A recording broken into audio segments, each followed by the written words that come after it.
Bom, vamos dar prosseguimento ao nosso curso de altas energias, né? Agora vamos falar um pouco mais sobre os mesons e qual que é o comportamento dos objetos quânticos em interação, né? O que acontece quando objetos quânticos interagem com outros objetos quânticos. Bom, uma interação, né, ou uma reação entre partículas é alguma coisa que pode ser representado por esse esquema aqui, né? Então aqui nós temos um deutério que interage com um meson π- e dessa interação tem-se como resultado dois nêutrons, né? Então normalmente você tem a interação entre duas ou mais partículas, dois ou mais objetos quânticos, gerando ou um, ou dois, ou três, ou mais ainda objetos quânticos, né? Então é uma transformação. Bom, então nós temos uma quantidade muito grande de possibilidades em termos de interação entre os objetos quânticos, mas para que algum tipo de interação aconteça, é necessário que algumas coisas se conservem, né? Então nós sabemos que na física, em qualquer processo dinâmico, você tem que ter a conservação de energia, respeitando-se, é claro, os limites impostos pelo princípio de incerteza, né? Como vimos lá naquela aula sobre o Yukawa. Mas nós temos também que ter a conservação de momento linear e a conservação de momento angular. Mas algumas outras quantidades quânticas devem se conservar, né?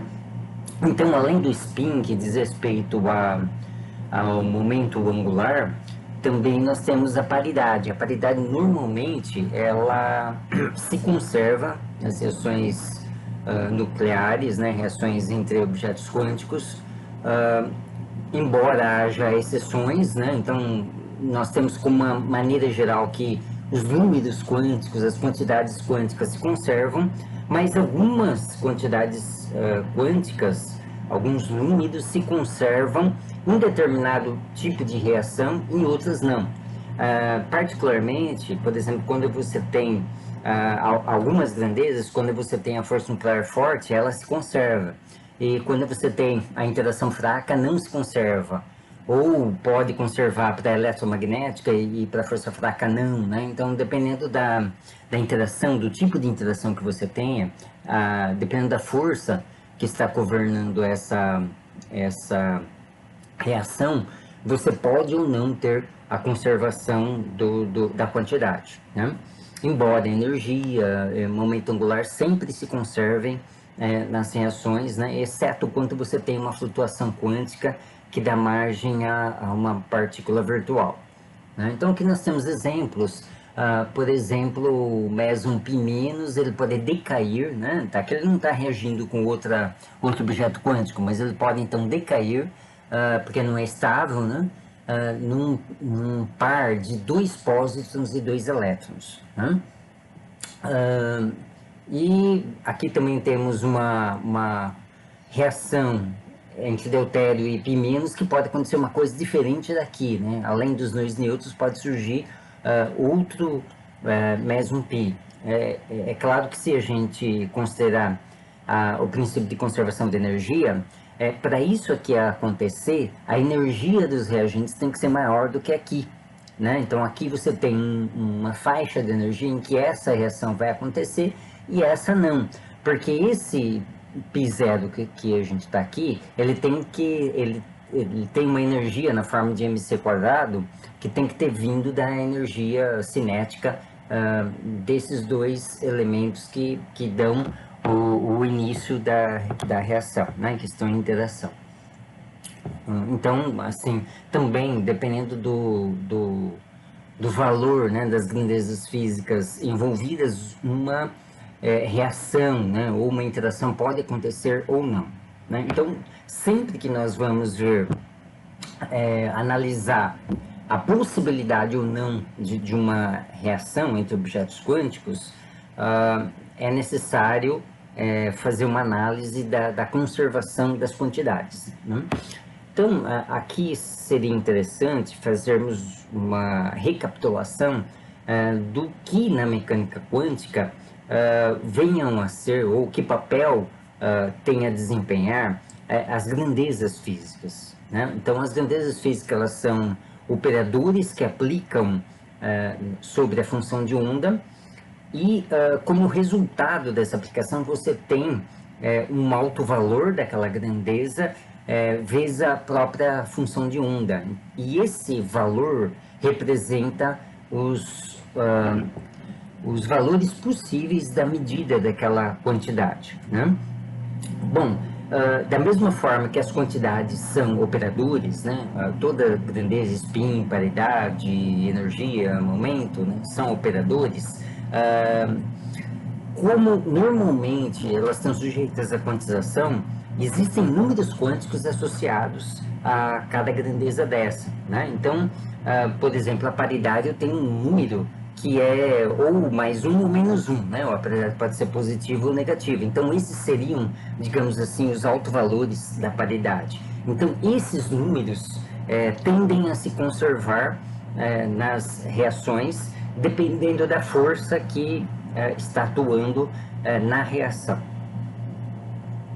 Ok, vamos ver outros exemplos, né? Então, bom, toda reação ela é caracterizada por um valor de spin e um valor de paridade. Não individualmente, né? Além dos objetos quânticos individualmente terem um spin e uma paridade, o par, no caso aqui, tem também um spin e uma paridade. Então, a interação próton-próton, essa interação ela pode ter spin paridade. E o resultado da reação, no caso aqui desse exemplo, o deutérium P+, também é caracterizado por um spin e um valor de paridade. E na reação esse valor tem que se conservar, né? Então, aqui nós temos, por exemplo, exemplos de reações que acontecem com spin e paridade, o spin zero e a paridade negativa, né? Então, vamos analisar aqui como que o spin da reação, não das partículas individualmente, pode ser zero, e como que a paridade pode ser negativa, por exemplo, né? Bom, então, para isso, nós temos que considerar os números quânticos dos objetos quânticos individualmente. Então, a gente sabe que o próton tem spin meio.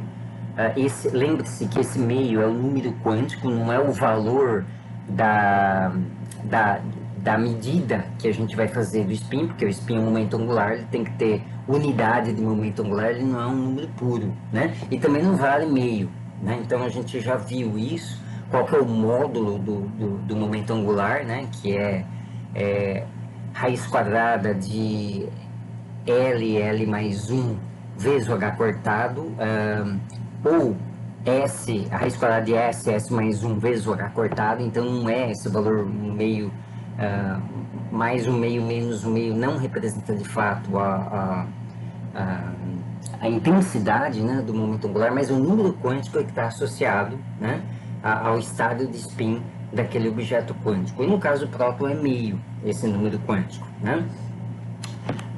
Só que eu posso ter um próton com spin numa orientação e outro próton na orientação contrária, né? Então, de forma que o spin total seja zero. E aqui também, né? Eu posso ter os spins de deutério e pion, né? Orientados de forma que se dê zero, né? Embora eles sejam, vamos dizer assim, inteiros, né? Bom,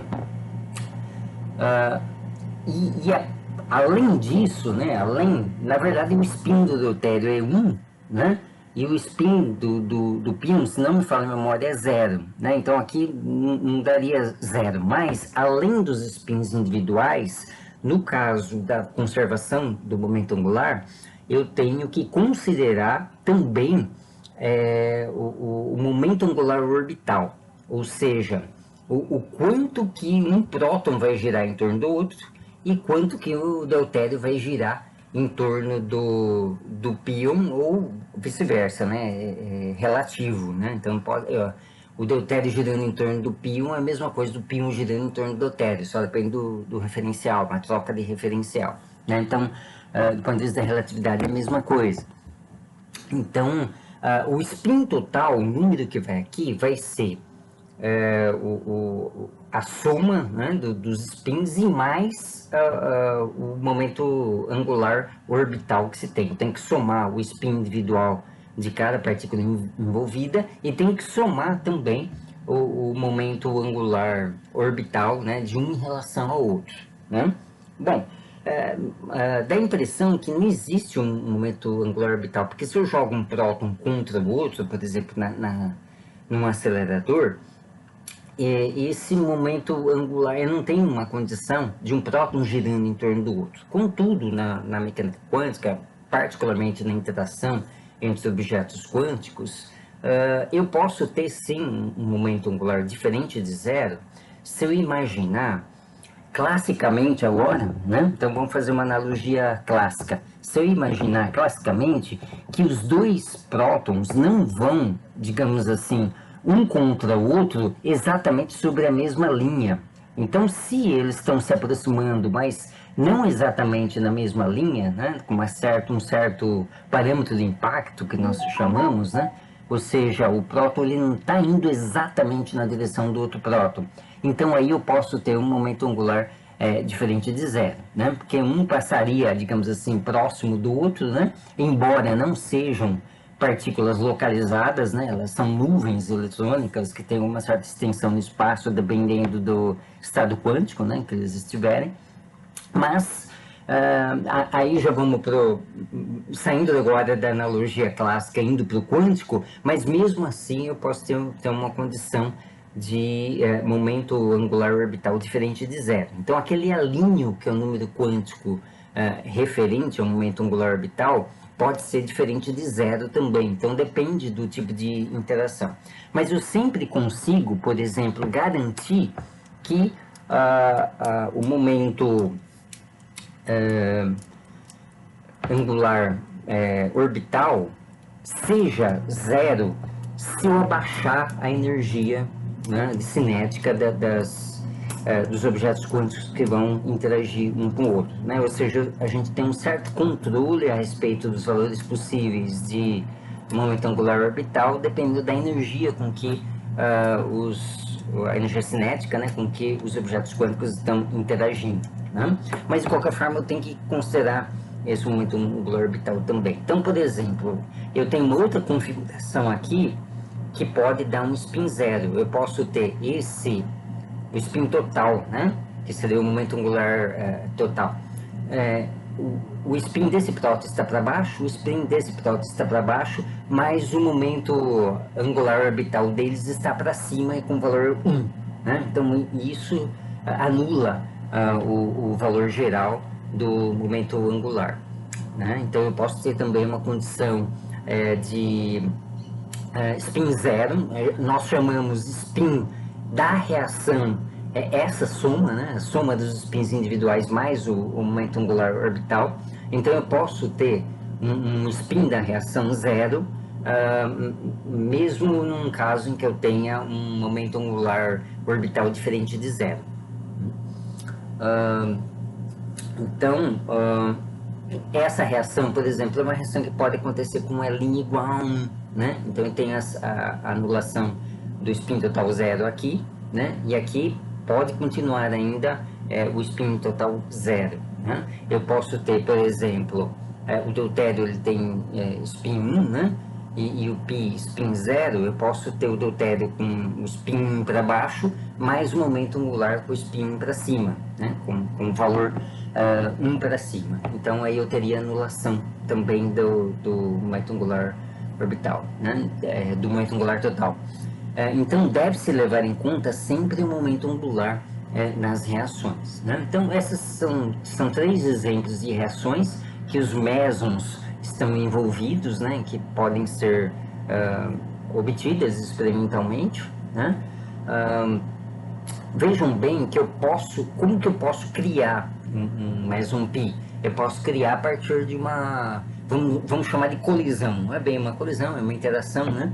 Mas vamos chamar de uma colisão de prótons. Então eu posso, dentro de um acelerador, você tem um feixe de prótons caminhando, né, próximo da velocidade da luz no sentido do anel do acelerador, e outro feixe de prótons caminhando no sentido oposto. Então, em determinado momento se faz, né, alterando o campo magnético em que eles estão submetidos, com que os dois feixes se cruzem, né? Então você tem a interação de prótons de alta energia, e então nessa interação mesons podem ser obtidos, né? Evidentemente o meson ele tem uma meia-vida relativamente curta, então ele vai existir num tempo limitado ali, mas ele pode ser detectado ou com detetor eletrônico, ou mesmo com uma emissão nuclear, né?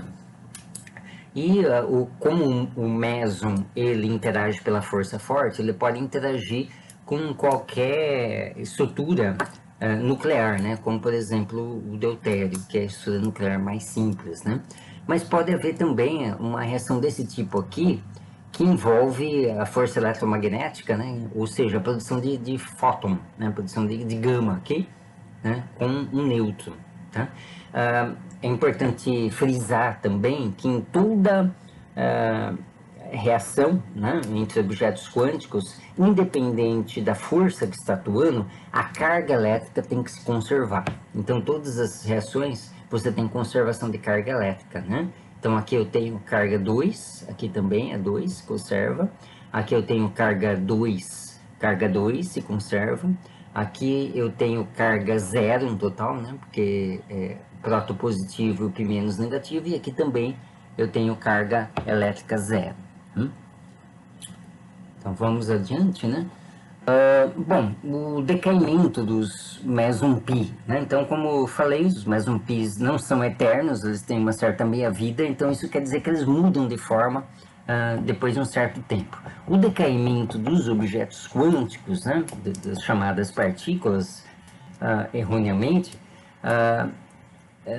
vamos dizer assim, não pode ser previsto, né? O instante em que isso vai acontecer não pode ser previsto. Então, é uma coisa, digamos assim, estatística. Mas, coletivamente, o decaimento também é caracterizado por uma meia-vida, né? E digamos assim, uma constante de decaimento, né? Que é muito bem definida. Então, normalmente, quando nós reportamos os valores de meia-vida dos objetos quânticos, é nesse sentido, é o mesmo sentido que nós temos no decaimento radioativo do núcleo. Então, veja bem, o π-, o decaimento mais provável que ele sofre é decair em 2 gamas, né? O 0, né? O π-, ele tem várias formas de decaimento. De longe, a mais provável é o π decair em μ, né? Então, o pion decair em muon é o que acontece aqui naquela montagem feita pelo Cesar Lattes quando o meson π foi descoberto, né? Então, eu tenho um traço longo, que é o meson μ, e tenho um traço curto, que é o meson π, né? Vocês veem que existe um ângulo entre a trajetória das duas partículas, né, os dois objetos quânticos. Então, isso é uma indicação de que existe uma terceira partícula, né, um terceiro objeto quântico envolvido na reação. Então, isso nunca pode acontecer conservando um momento linear sem que outro objeto quântico participe da reação. E esse objeto quântico é um neutrino, né? Então, isso significa que o neutrino, além de carregar momento angular, além de carregar spin, ele também carrega momento linear, né? Então, é como o fóton. O fóton, ele não tem massa, mas mesmo assim carrega momento linear, né? Então, esse é o decaimento típico. Mas tem outras possibilidades. Então, mais um π também pode decair num elétron e um antineutrino do elétron, pode decair num muon negativo, né? O antineutrino do muon mais uma gama pode decair num elétron, no antineutrino do elétron mais uma gama, um elétron, um antineutrino do elétron mais um π0, né? Então aqui está as probabilidades disso acontecer. Esses dois decaimentos, pode chamar de reação também, acontece com uma probabilidade de 10 a menos 4, né? E essas duas aqui com probabilidade de 10 a menos 8. Bom, a produção dos mesons π, Bom, como eu disse, os mesons π podem ser produzidos em interação entre prótons. Então, isso pode acontecer dentro de um reator nuclear ou pode acontecer também na atmosfera da Terra, né? Porque nós temos prótons da radiação cósmica, né? Prótons que vêm de fora da Terra, que alguns deles vêm do próprio Big Bang, né? Outros vêm de explosões de supernovas e fontes altas de energia, como quasares, né? Vem de muito longe, de fora do sistema solar.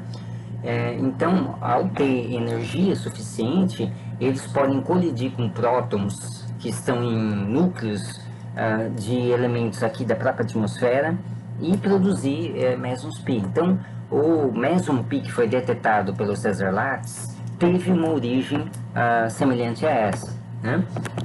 Então, você pode ter, por exemplo, um próton interagindo com um próton, que produz mais dois prótons, mais um π0, próton-próton produzindo próton-nêutron mais um π+, próton-nêutron produzido próton-próton mais π-, próton-nêutron produzido próton-nêutron mais π0.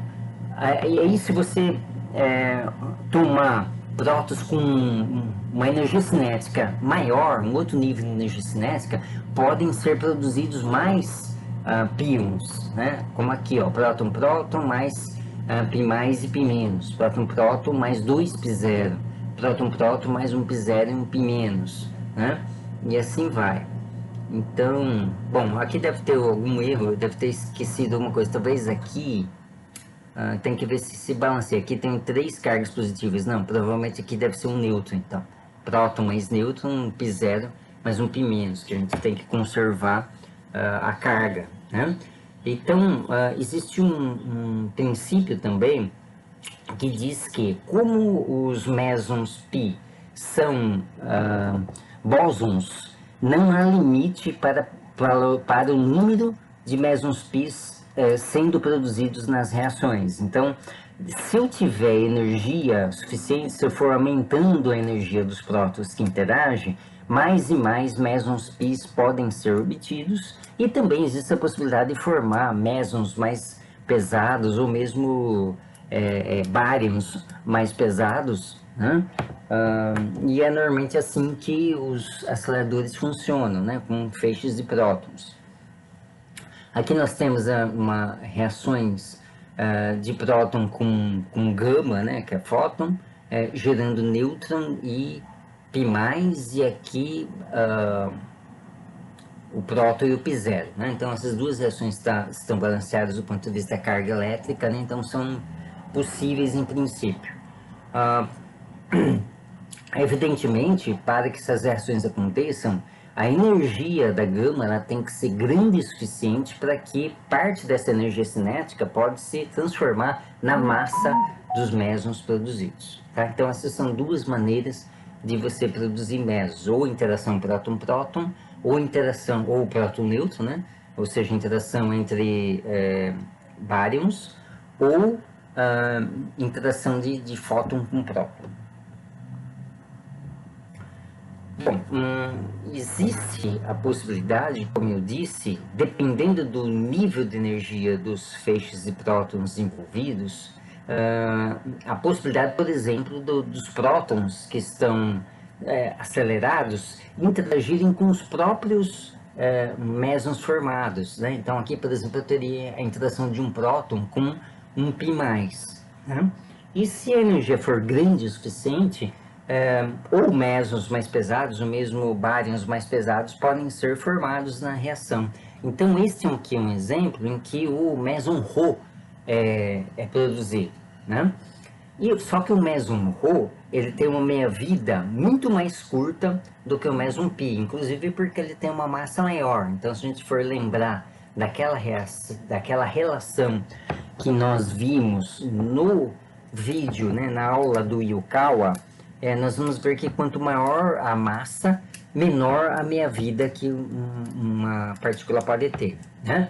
Então, como o meson ρ ele tem uma meia-vida muito curta, se eu não tiver um detetor muito bom, eu posso nem vê-lo, né? Então, se eu não tiver um detetor eletrônico, ele vai andar muito pouco, então pode nem ser perceptível a sua presença. Mas se nós analisarmos, bom, o meson Rho+, ele decai, o decaimento mais provável dele é um meson π+, e um meson π zero. Então pode ser que naquela complexidade toda de formação de mesons, eu só consiga ver os mesons π. Mas se alguns desses meson πs são oriundos do decaimento de outro meson mais pesado, então eu posso ver isso, eu posso detectar isso e constatar isso se eu fizer uma análise das energias dos mesons πs que forem detectados pelo detetor, né? Então é possível medir a energia desses mesons com base na distância que eles percorrem dentro do sensor, né? Então o sensor tem uma certa densidade, a gente sabe mais ou menos quanto que é a interação dos mesons no sensor, então é possível você medir a energia com que esses mesons π passam pelo detetor, né? E matematicamente, se nós formos ver as equações oriundas da conservação da energia e da quantidade de movimento, da mesma forma que nós fazemos lá na conteira do efeito Compton, é possível você mostrar que quando você tem uma partícula de meia-vida curta aparecendo, mesmo que ela decaia naquele mar de mesons π que você tenha,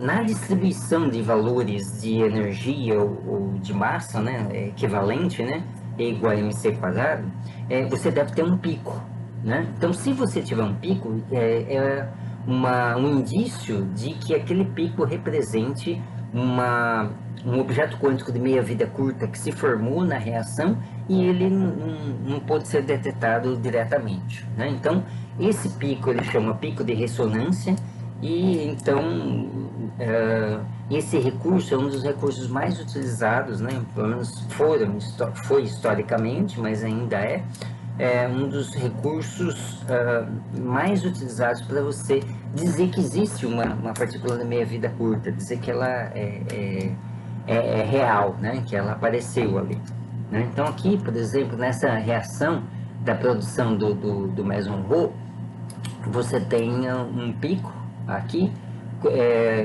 centrado próximo de 800 MeVs. Então 800 MeVs seria a massa desse meson Rho, né? Então que são dois exemplos de picos de ressonância. Aqui é um pico de ressonância que aparece na reação gama-próton, tá? Então, por daí a gente pode medir, vamos dizer assim, partículas com maior massa, mesmo que nós sabemos que elas tenham uma meia-vida bem mais curta, né? Então, por exemplo, aqui essa tabela é uma tabela simplificada, é claro, existem outros, mas, digamos assim, dos mesons menos massivos, vamos dizer assim, né? Depois a gente vai acrescentar outros exemplos de mesos além desses, né? Então, mas aqui é mais ou menos também na ordem histórica, né? Que eles foram descobertos, né? Então, você tem os mesons π, né? Você pode ter o meson π+, meson π-, o meson π zero. Você tem um meson eta, né? Que teria uma massa de 547 MeVs. Então ele seria o terceiro depois dos meson π. Veja bem que os mesons π, eles têm praticamente a mesma massa, né? Todo o meson π+, meson π- tem a massa exatamente igual, né? Pode ser que tenha alguma diferença lá em alguma casa decimal, né? Mas o meson π zero ele tem uma massa um pouquinho diferente. Então isso denota também que o fato de ter carga ou não ter carga pode ter um efeito sobre a massa da partícula. Mas é em torno de entre 130 e 140 MeVs. Então eles são classificados como a mesma partícula, né? O seguinte já tem uma massa bem maior, né? 547 é muito diferente de 130, 140. Então, é classificado como uma outra partícula, né? Todas elas têm spin zero, né? Que às vezes a gente usa o valor do spin da partícula, o valor I, né? E o π seria a paridade. Então, todos eles têm spin zero e paridade negativa, tá? O próximo seria os mesons romais e romenos, né? Também existe o meson rosero, né? Com uma massa em torno de 775 MeVs. Esses já tem spin 1, né? Todos são bosos, né? Todo meson é boson, tem spin inteiro, mas aqui é spin 1 e paridade negativa. Depois vem o meson ômega, né, que tem uma massa de 782,65, né?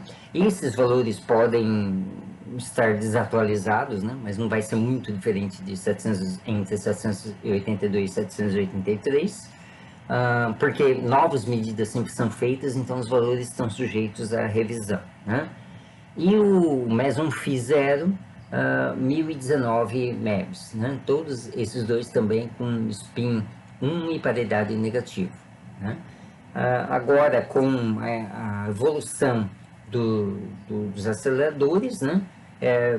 Acho que uma energia desse tipo, 1019, já seria muito difícil de ser obtida num experimento de raios cósmicos, né? Ou seja, colocar um detetor ao ar livre em cima de uma montanha, né? É muito pouco provável, então daqui para frente só em aceleradores mesmo, né? Mas com o desenvolvimento de aceleradores novos, novos mesos ainda mais pesados, né? Novos hadrons também, de modo geral, né? Baryons também, mais pesados também, né? Foram sendo descobertos, aumentando enormemente o número de objetos quânticos conhecidos, né?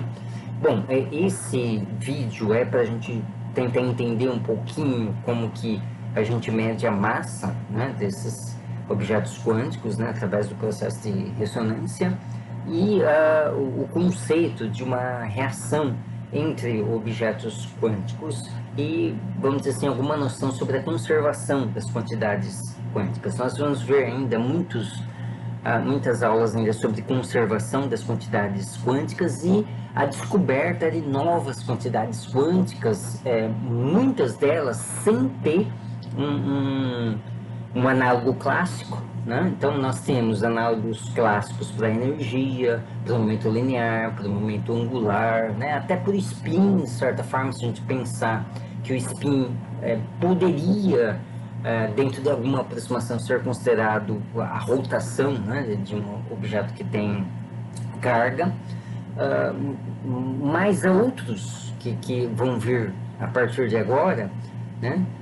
Aliás, a partir da história, né, da física de altas energias, não tem análogo clássico, né? A paridade mesmo, ela não tem análogo clássico, né? Porque lembrem-se que a origem do conceito de paridade é a condição de que se a parte espacial da função de onda é par ou ímpar, né? Ou seja, uma coisa absolutamente quântica, né? Ele é intrinsecamente quântico, ele vem da função de onda, que é uma coisa que não tem paralelo na física clássica, né?